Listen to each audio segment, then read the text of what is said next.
Hello, everyone. Welcome to this session with Promises to Kids, supporting our young people through a pandemic. I would like to introduce myself. My name is Rashida Limu. I'm program manager here at Promises to Kids.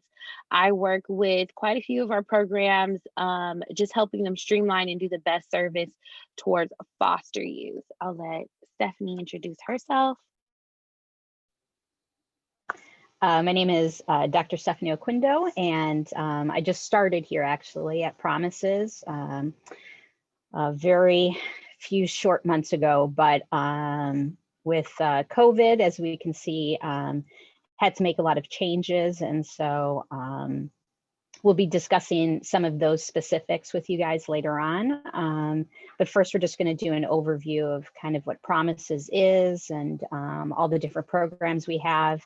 And then I'll speak more specifically to the Guardian Scholars program that we have here and some of the mental health issues that we've been seeing with our population, that a lot of us have been seeing, and how we've kind of addressed that to the best of our abilities.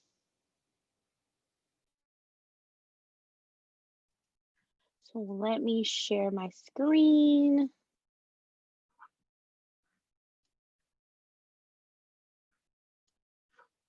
Okay, so share screen.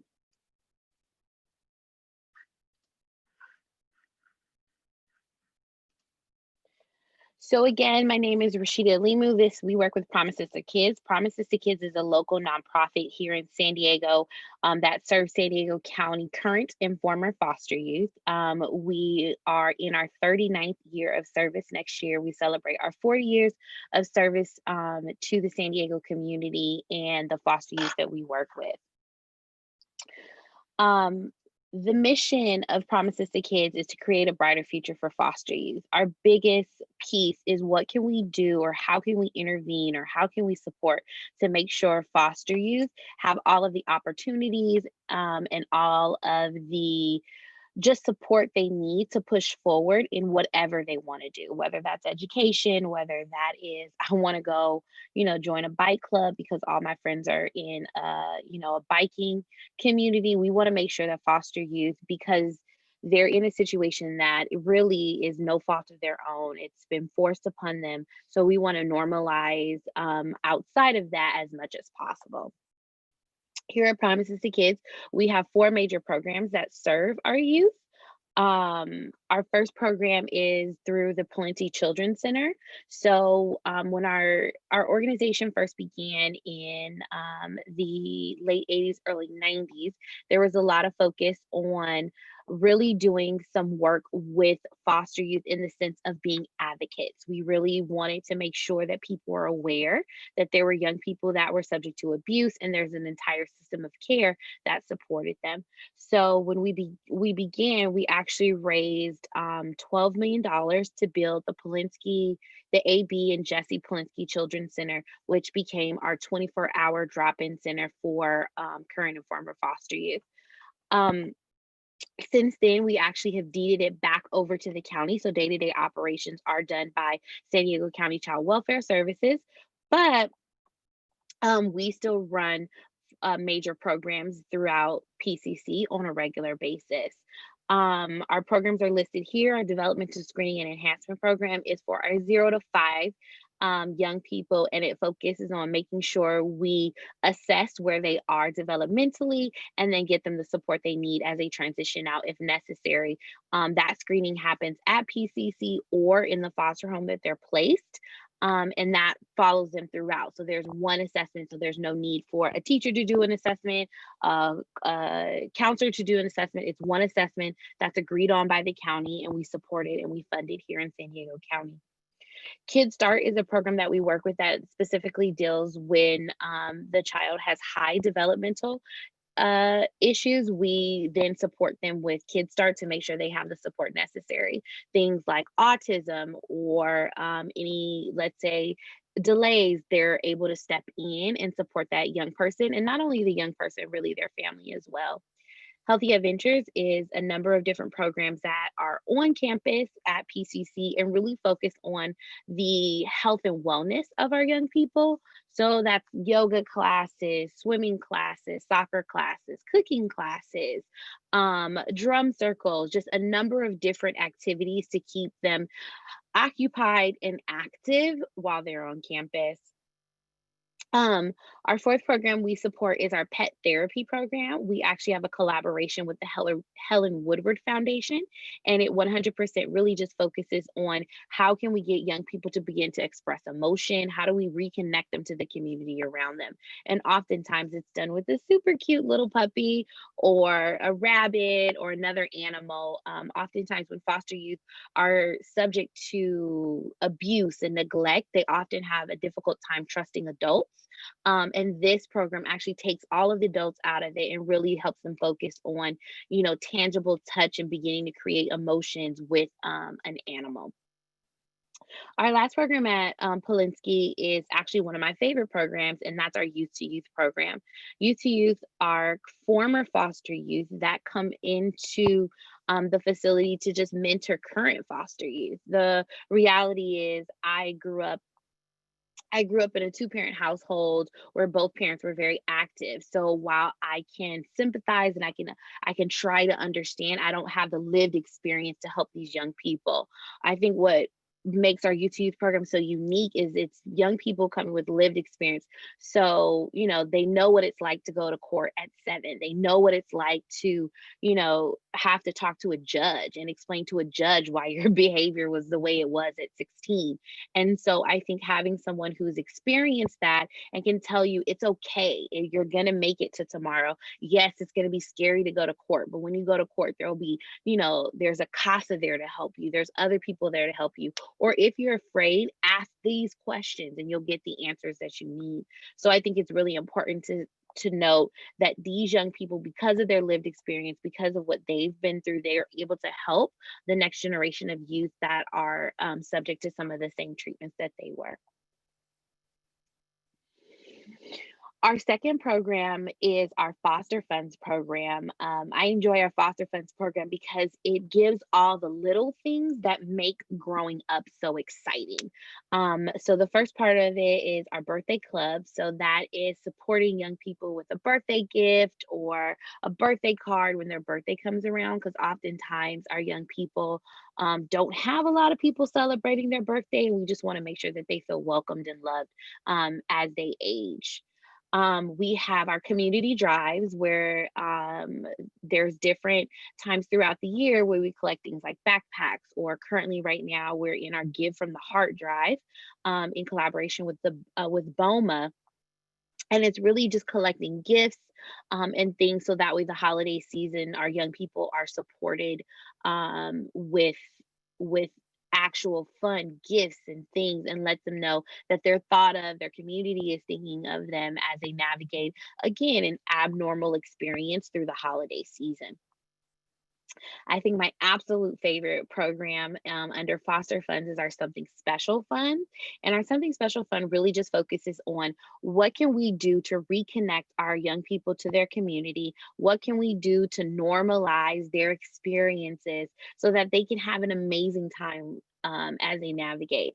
I think, if unfortunately due to COVID, I didn't get the excitement, but usually throughout the year, something special, you'll start to see prom dresses come in. So oftentimes these dresses are expensive and it's outside of the scope of what sometimes foster parents can afford. But here at Promises, we're like, okay, we'll pay for the bedazzled dress that you absolutely need so you can win prom queen. Or we'll pay for the Letterman jacket because you lettered in varsity track. Or we'll pay for the extra music lessons because potentially it can get you a music scholarship. We pay for all of those little small things that sometimes people don't think of, but those are what get you excited about going to school every day. What gets you excited to get up and get out into your community.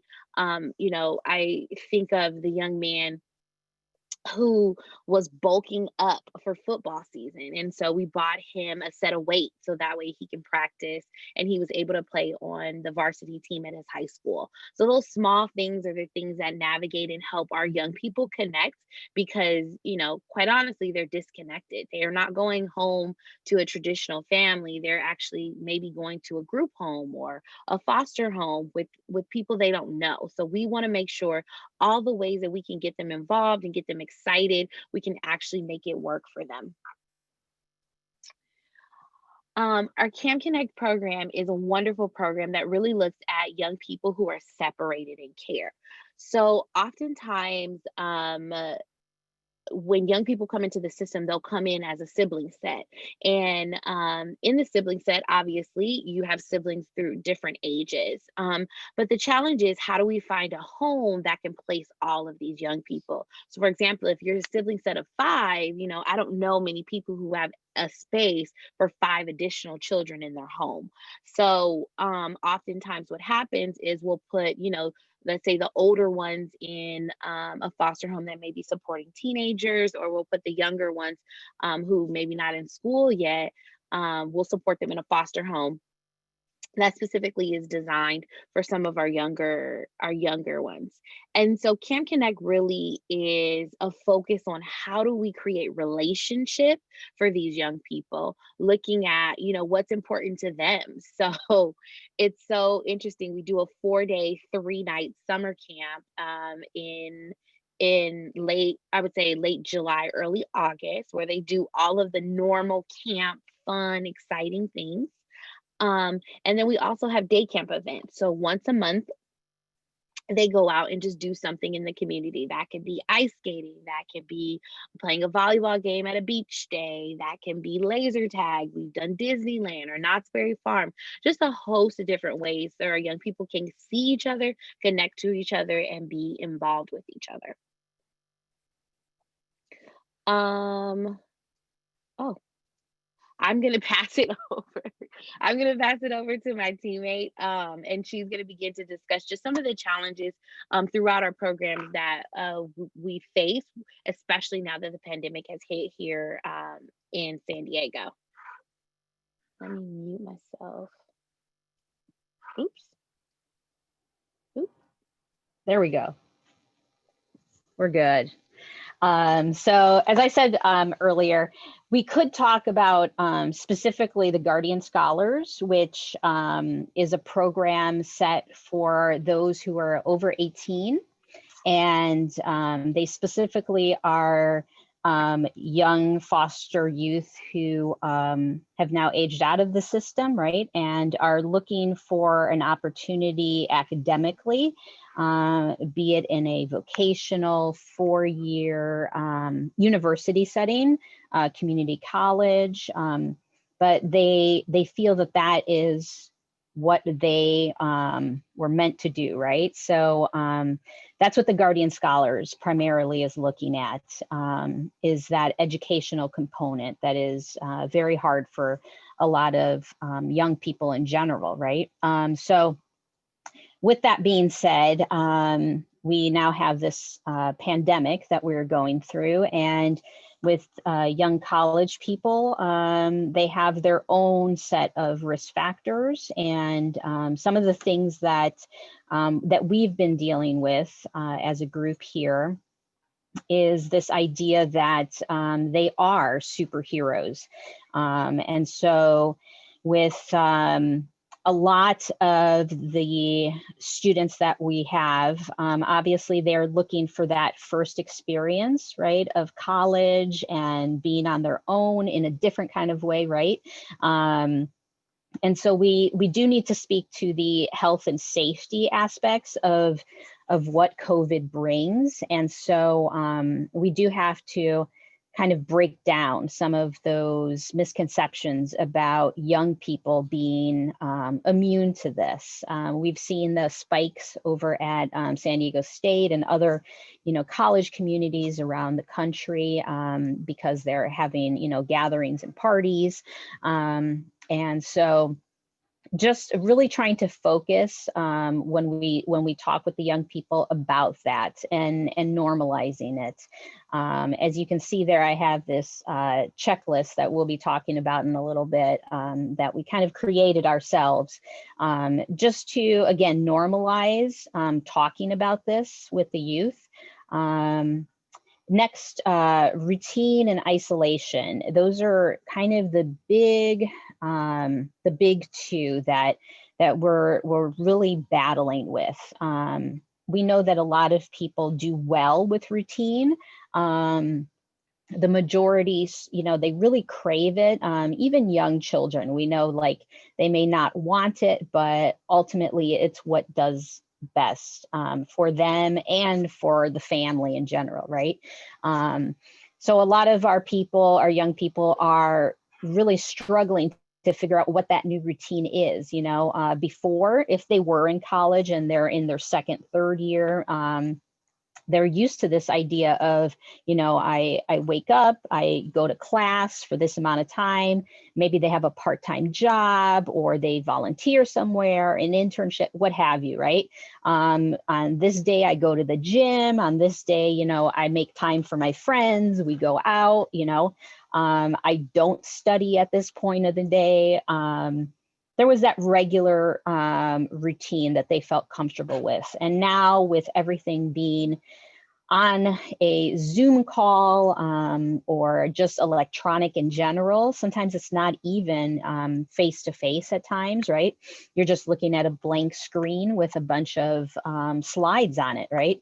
So there isn't that human contact. So then, speaking to that isolation that a lot of them are feeling. So we need to normalize, again, the fact that their routine is going to be different. It's okay that it's changed, but you do need to have a routine.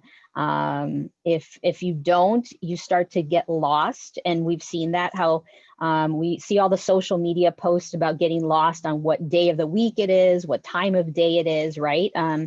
So it's very important to have that routine, and then to actually reach out to those people that you were reaching out to before. So you think about what you used to do before the pandemic, and the family and friends that you did feel were your circle of support. And unfortunately, with our foster youth, sometimes that's a very limited number of people or organizations. And some of those people and organizations have either left or moved, traveled, right? A lot of things have changed in the last few months. So some of the people that were part of your circle of support need to change in very strategic ways. And so here at the Guardian Scholars, every Guardian Scholar has a coordinator, and essentially it's a case manager that kind of oversees your entire well-being, not just your academics, not just your employment, housing, it's the whole person, right? And so with that isolation, sometimes it takes somebody like us to recognize that somebody is suffering, somebody is needing more help to make a push in that right direction, to reach out to people. And so, speaking to that, we have the big push for, maintaining our mental health. And the big word in there is health, right? So with this population, we have a high frequency of depression, anxiety, and substance use at different times in their life. And so these are the big three that we're seeing right now, increasing and being exacerbated, right, by the situation, because of this isolation, because of this change in routines, and then the substance use, and which unfortunately can turn to abuse for some of them very easily because of a family history of drug and alcohol, is used to kind of numb out, As I said earlier, we know that the days can kind of mix together, blend. If we're, going from one Zoom call to another, the classes, some of our students actually even work remotely from their home as well. So it's not that they're just doing academics at home, they're also working. And then we have a handful, a larger handful that also have their own children, right? So that even multiplies this. So they're trying to juggle their own academics as well as their child's distance learning. And so what we have tried to do throughout this, to the best of our ability, is to still make some kind of physical contact with our students and meeting them in the community. Sometimes, yes, we can't go to the home. We're not going to go in the home maybe, but meeting them at a park, at a local restaurant, if that's possible, right? When we can eat outside. It's good to go outside for all of us. I remind them all the time, I know we're in the house, but we need to sometimes just walk outside for just a few minutes, right? And so we created this checklist to also deal with the concerns of safety for our staff as well. And so what we started to ask the students, and what will also normalize the fact that COVID's in our life, is looking at these 5 questions, which are very general questions, but can sometimes lead to bigger conversations, about, again, their idea of being a superhero, right? Have you been tested for COVID in the last 2 weeks? We're going to assume everybody at this point has almost all been tested at one point, right? Because you've had a scare in an exposure in some way. The idea of wearing a mask outside of your home, right? Yes, maybe you're not going to wear a mask in your home because you feel safe there and you're with, your pocket of people. But some of our young people don't want to wear a mask outside the home, for whatever reason. How many people reside with you? Sometimes that changes. Our population sometimes has to move, right? Sometimes they will have roommates, sometimes they will not. And do we always know who those people are and, the safety and precautions they're taking? We're not always aware of that. Have you been to a party or gathering in the last 2 weeks? With the holidays, coming and going, we're going to have a lot of people being very tempted to go and, take a quick trip, right? I'm going to take a quick trip. It's going to be a short trip. And it's like, yes, but it's still a trip to a group of people that have a different exposure level than maybe you're used to. And then you have to remember that you're exposing those other people, right? It's multiplying. And so we just want to, see what you've been doing in the last few weeks. And then finally, if you are employed, is your employer following some basic, COVID safety procedures? Do they feel like they are safe while they're at work? We have people in all industries right now. As I said, there's some that are, in everything from fast food and retail to, working from home, just like do data entry, things of that nature. So obviously there's a wide range of exposure. And so just making sure that they also feel that they can assert themselves if they feel like their employer isn't watching out for their well-being.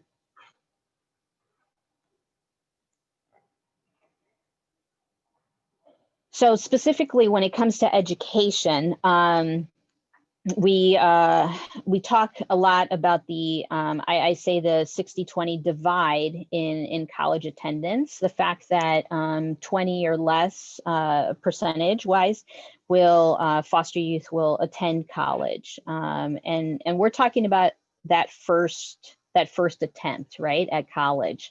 After that, it dips even lower. Because when we say going to college, that's one thing, taking those years to do that on your own is very difficult because a lot of them are on their own. And so to actually graduate and accomplish that is huge and very difficult for a lot of our kids. So that's again why guardian scholars, and you'll see guardian scholars that term used at the different schools as well. It's just a general term in regards to foster youth and helping them in their next, educational steps. as I said earlier, we've tried to normalize as much as possible these changes in college. Some of our young freshmen, they were expecting this and that. And, we know we've seen the movies and, maybe we've had family or friends. A lot of our kids, they will be the first person in their family to attend, a university setting or a community college setting, right? And so they're excited in a good way, but some of those things that we know are the fun parts of school aren't going to be there for them this time around. So it's hard to say that you're going to put in all of this work and not get some of those positive benefits from it. So we've had to do a lot to try and just normalize how it's disappointing, and it is just, you can be angry about it and mad about it and have all those feelings about it. That's okay, because it sucks. It just sucks. It's terrible. And yeah, I'd rather you talk about it and be upset about it than to harbor and hold it and stuff that down and let that affect your schoolwork, right? Because ultimately that's what this does. All of that we're keeping in and we're frustrated about and worried about and fearful about, comes out in our procrastination with schoolwork, with our worry about doing well, with not reaching out for help. We have tutoring services for our students, and we've found that we offered it right off the bat. We always do, but some of the students, no, I'm gonna handle this. I'm gonna do this. I don't need a tutor. I've never needed a tutor, right? This is a different world we're in right now with everything being online. There is, I have on here Zoom fatigue. I don't know how many conferences and things I've seen about Zoom fatigue, right? Our students, I don't know how they do it. And I've told the coordinators before, you praise them for continuing to log on when all they could do is they can log on, have a blank screen and walk away, right? And so for them to sit there and power through is amazing, because we all know that Zoom fatigue is a real thing. The other interesting thing that we've found is this idea of speaking with professors, which we all know is not easy to do always. Office hours are now all on Zoom, right? You need to set up a time. You need to really think ahead. You need to think ahead a lot more than I think sometimes you needed to before. Our students sometimes can not have the best study habits, not have the best planning habits, right? Because it wasn't something that was emphasized when they were younger, because they were, worried about their housing. They were worried about who their next parent, right? Their next foster parent was going to be.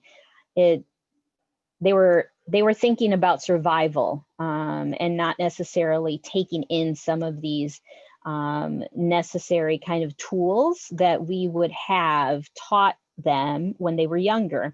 So speaking with a professor has become vitally important.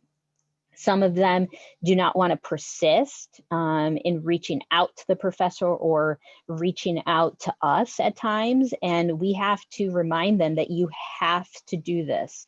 This is something that is a responsibility. It's something that a healthy young person, healthy adult does. You're not always going to be able to do this, and you need help, be it from your professor or your tutor or us, right? We need to help find who the person is that can help you out to the best of our ability. And then routine. I can't say it enough. Having a routine, for a lot of our students, we've created success plans, right? Which are very, very detailed. It sometimes seems just like amazing. Like, do we really need, should we write that? Yes, we should write that down. Because when you're in the fog of this, especially if you have anxiety and depression, you're going to forget these little details that that really do make the difference, right? For some of our students, they haven't had somebody to then follow up with them, to check in, right? To see if they're actually following the success plan.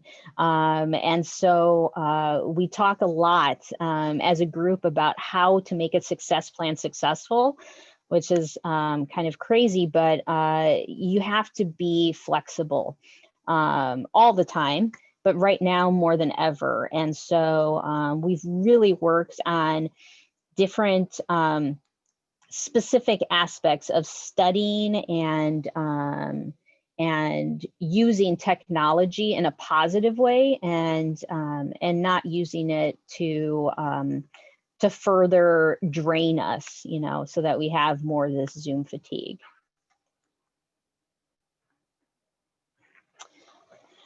So COVID and trauma. We're all struggling. I know that with this next increase that we're seeing right now with COVID numbers, it's anxiety provoking. And so as an organization, as a clinician, we want to be trauma informed. And so we all know that with trauma informed, you need to recognize when there is a problem, when there is something that needs to be addressed, try your best to understand it from all points of view, and respond accordingly. So it's not just that we recognize it, but we also respond to it in a proactive way. Our foster youth are, unfortunately, can have some very, very traumatic, complex trauma histories with these 5 here, I think, being the big points that we're kind of seeing stress right now. The depression from the changes in isolation, the anxiety with the difference in how they have to communicate with people, and how they're expected to change so quickly. Some of them have a history of self-harm that is easily used to soothe, right?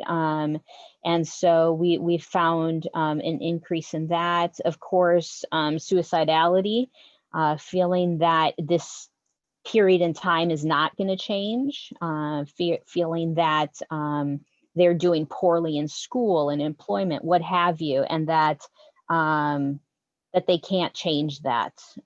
So we're here to try to recognize when that happens, to get them the help that they need. And finally, substance use, unfortunately, can easily turn into abuse. Some of our students have histories of substance use and abuse, and we just have to be very cognizant and very upfront about it. We have a matrix that we use to kind of look over some of these areas, everything from mental health to, you know, secure home and housing and economics, because you never know when one area starts to dip, how it's going to affect another area, you know. And somebody we all know can look very good on the surface, very good in how they're presenting, especially when it comes to maybe academics. You know, if that is what they've excelled in, then they are going to continue to excel to some degree. But we need to look at those other areas where they can easily start to dip and need more of our support and help. So in maintaining a routine, there's also the routine of mental health. Some of our students didn't feel the need, you know, maybe for a while to have psychotherapy or medication.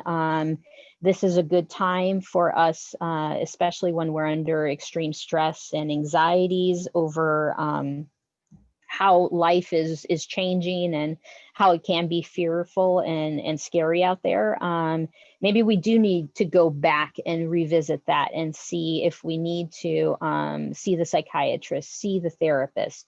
Yes, it's going to be a Zoom call, but until you try it, right? Until you try it, we can't say that it's not going to work. And it's better than continuing to suffer. And so we want them to at least try it. And ironically, some of them really do, I think, enjoy it. And part of that is that they can simply say, I am going to do it. I don't have to go anywhere. And it is a new person maybe that they're meeting, which can be a little daunting. But we do our best, you know.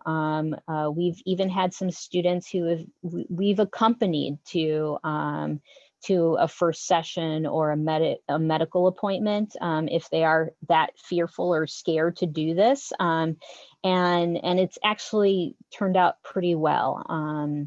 We know that they have a lot of history with psychotherapy, a lot of our foster kids. And so it's reminding them that they have a choice and they have the ability to really look and find somebody that they feel is appropriate. You know, it's not just settling. You know, we say that you can shop around, and that's okay. You know, you don't know who's going to be the right therapist for the right time in your life. So you just have to be open to that. Another thing that we've talked about, I know a lot in the media as well, is the idea of physical distance, not social distance.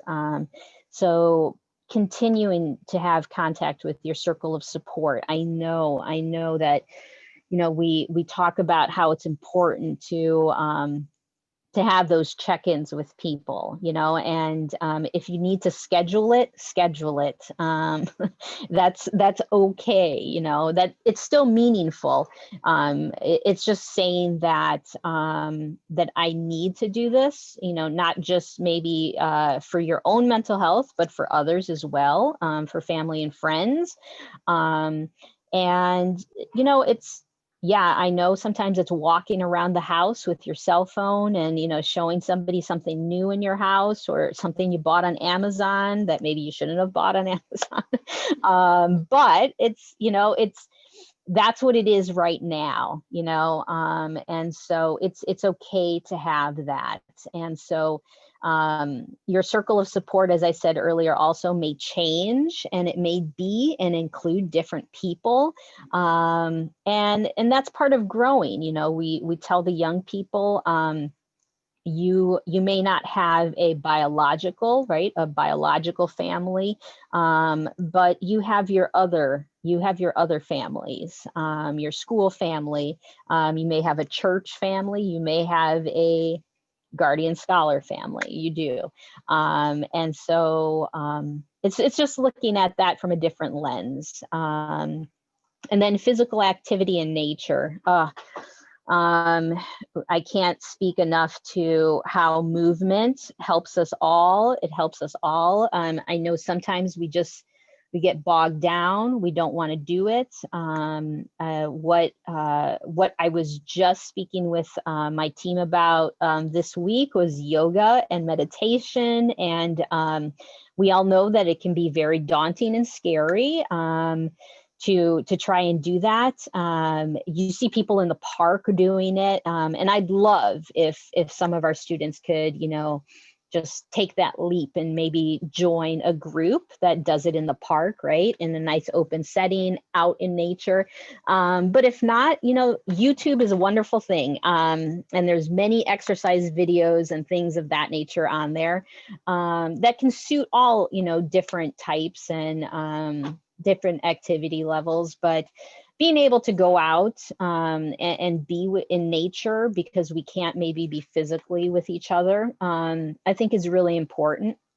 And it reminds us that things are still going, things are still moving. We may feel like we're kind of in a slow time right now and that there's not a lot of progress being made, but there is. And we just have to recognize that it's just moving at a different pace right now, and that's okay.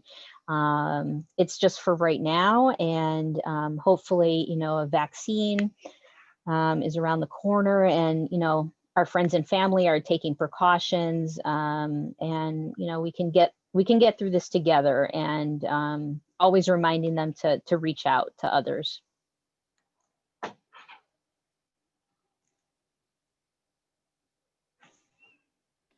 So, what have we done here at Promises to Kids to make sure our young people are supported? So, at Polinsky Children's Center, we focused on, I'm going to mute you, Stephanie, or can I mute you? I'm trying to mute you. Okay, perfect. We share an office, so she's really like my team member. But so one of the things or a couple of the things we've done here as an organization is we really looked at how are we supporting our young people and throughout all of our programs with COVID as a focus. So with PCC, again, yes, we have Kids Start, but okay, what happens then if they aren't coming? They aren't assessing. What does that look like? And there was a big focus really pushed on the care coordinator, a person that can help families navigate the different systems. So for example, if the child that you're working with was diagnosed with autism, who's going to help support you and help you navigate what that looks like when they're trying to call for support services, or what are even the programs that you call for support, or who do you call and what's a great doctor? All of those people are a part of the care coordinator is educated, they're thoroughly instructed so they can get out and say, okay, you know what, this is the person who's going to help you in the beginning. After they help you, you need to call this person next. And if that person doesn't call you back, here's the next person to go to. It just makes the process easier for the family so they can support their young person more. I think the best piece that was added at PCC was our healthy adventures. We increased the number of days. So where they were coming twice a week on campus, 3 times a week, they were really pushed to 4 to 6 days a week on campus, offering more programs, more services, yoga, hula hoop. I walked over there a couple of times and you would see the young people outside in the common areas, kind of just moving around, shaking around, as Stephanie alluded to, understanding what that vitamin D is being outside and being in the community actually means for you as a young person. And to say like, okay, at least I got out of the bed, I got out of where I normally am sleeping and can do something different. Our youth to youth, we increased the amount of time that they were spending and the number of people that we were sending in to do interactions with our young people. I think, when Stephanie shared that feelings of depression, anxiety, these are all very normal pieces of everyday life that can really balloon if they're not really taken care of. And so reminding young people that I remember sitting in your seat at Polinsky. I remember being frustrated when my court appointment didn't come the way it did. And so increasing the amount of time they're spending supporting them. And then additionally, our youth to youth did a great job of helping our young people transition to online schooling. In March, when we transitioned, it was very abrupt.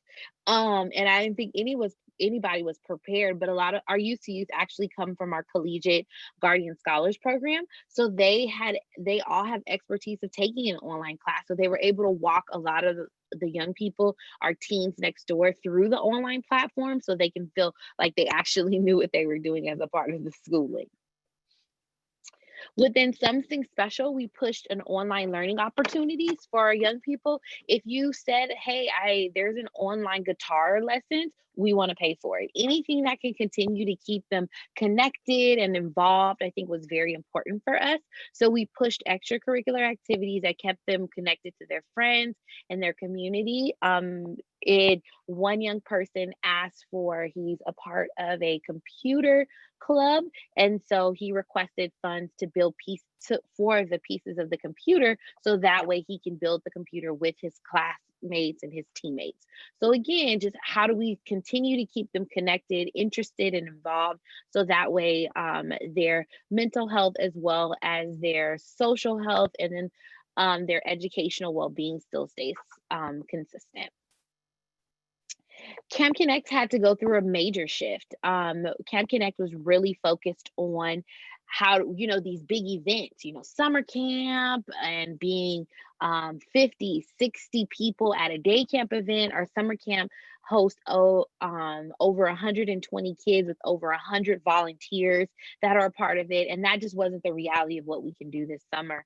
And so making sure relationship is so important and keep us centralized, we shifted our model to really start doing sibling visits. So we individualized it and said, okay, if we're looking at the Thomas siblings who are separated over 4 different households, how can we keep them connected? This actually was a big thing, because we just started, hey, let's come pick you up and let's take you. We visited, our Camp Connect specialist visited over 23 parks in state parks throughout the summer.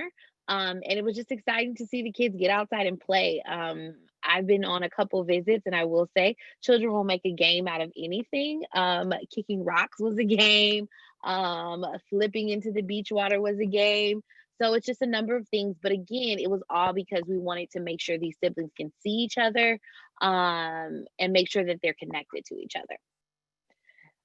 Our sibling sleepovers, what we looked at is how we can support them spending some extra quality time. So we worked with some of our families who are comfortable, and we did some quarantining and some sanitizing to get them all situated. But we did some sleepovers where one of the foster parents hosted a number of the siblings.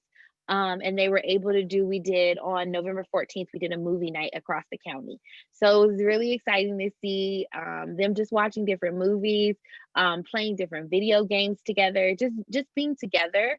It's sometimes really hard for our larger sibling sets, because they don't get to wake up next to their sibling, or they don't get to eat breakfast and lunch and dinner with their siblings. So we wanted to create an experience for them, and we were able to serve them in a new and exciting way. I think our guardian scholars, we hired our clinical services manager, which is our Stephanie. She was able, and I think what Stephanie brought to the table was just a different insight and a different focus on who our youth are. Are we looking at their mental health? Are we aware of what they're doing on the weekends? I think previously, we were looking at academics and, oh, get you involved in here and there. But Stephanie really brought to the table, let's look at the whole student. So yes, they're doing well academically, but if they lose the structure of school, will that affect their mental health? Will that affect their financial health? If they're no longer working, what does that mean for their families? And having that complex look at who the student is gave us an overall approach on who our students are. So thank you, Stephanie. We gave some, I was so proud of what our organization was able to do financially for our young people. Our development team got out there, and we got some real community support, because over 60% of our youth actually were financially impacted by COVID and lost their jobs or saw some reduction in hours. So you're talking about a mass amount of our students all of a sudden didn't know where rent was coming from. And what I like to tell people when I have this discussion with them or share with them that our kids are impacted, tomorrow, if something happened to me, I have a circle of support that I can easily fall back on, that really traditionally, in the common knowledge of American culture, they will support me. So my mom, if I don't have rent, my mom may be able to help me, or my dad may be able to help me. But for foster youth, they don't have the traditional family set that American culture says you rely on when you hit crisis. And so it was really important for our organization to step up and really do some things like pay rent, pay a car note. We paid a couple insurance to make sure our young people still had that insurance on their cars as they're navigating to and from work. For reduction of hours, I think my favorite was when our coordinators really got out in the community and started dropping off toilet paper, groceries, different things that really would help our young people navigate from point A to point B. And we were able to give over $400,000 in financial support to over 300 youth that were participating in our program. I think looking at, while we can give all the financial support, one of the things Stephanie alluded to was being, while we can be physically distant but not socially distant. So we really increased the number of ways that our coordinators could connect with our youth. I think the best story that I've heard so far of visiting was one of our coordinators. They went to the parking lot in San Diego State where this young person was going to school, when she was living in the dorms. So they parked their cars and were able to have a conversation through the windows. And that made her feel like someone knew she was there. She's like, oh my God, I feel like I haven't talked to people or seen people in forever. But this gave her the opportunity to talk to somebody. They talked about grocery shopping. That's what she was worried about at the time. They talked about grocery shopping, places she can go get toilet paper, as well as places she can go get food from the pantry. So it was just an opportunity again, just to see somebody and really feel that connectivity, because the screen, while amazing and has done amazing things to keep us connected, it's not the same as watching the facial expressions of somebody or feeling the excitement. So I think really talking about the isolation. Another great story we had was, one of our young people was able really just to meet her coordinator outside and walk her complex parking lot. She wasn't comfortable with really going anywhere, and that was fine. She met her coordinator outside in the parking lot. They did a lap around the parking lot, and she said that was the first time she was outside in 3 months. So really looking at how we can connect with our young people and make them feel like we as an organization are still here for you. We're still going to help you manage. And I think one of the biggest thing is we have armed ourselves with gloves, we've armed ourselves with masks, we've armed ourselves with sanitizer. We have all the things we need to make sure that our young people feel connected and that we can actually physically see them, because it's so important. You don't know how many times you get on the phone. I'm guilty of it myself, where someone asks, how are you? How are you doing? And the automatic response is fine. And you're not fine. You're not okay. You want something extra. So really we're there so they can see, they can talk to, and they can interact with, so they're reminded that again, we're here for you and we care for you. So I think at this point, we're going to jump over to our question and answers component of the program. Let me see if we have any questions in the chat. And it doesn't look like we have any questions in the chat, but I encourage anyone, if you have a question about our services, how you can connect to our services, to feel free. You can place them in the Q&A, so we can share with you. What I'm going to share in the chat is my contact information, as well as Stephanie's contact information, so that if you have any questions after the session, you're more than welcome to reach out and connect to us individually. Here is Rashida. I'd just like to add that the Guardian Scholars Program, we will be accepting new applicants for this coming school year. January 1st, 2021. Oh boy, I can't believe I'm saying that. So January 1st, you simply go to our website and we'll have a link on there, so that you can, former foster youth can upload an essay just talking about themselves and what their educational aspirations are, career goals, a little bit about themselves, and then we have a panel that kind of goes through this. We have about 200 students each year. So it's a lot of essays and things to read, but do our best. So if you have any questions or have any students or young people that you think this program could help with their, be it academic or career aspirations, or just growing as a person, right? We do our best here. So feel free just to send them over to our website. And it looks like, let me stop sharing, that We have a question. Jocelyn, I think I've unmuted you so you can ask the question.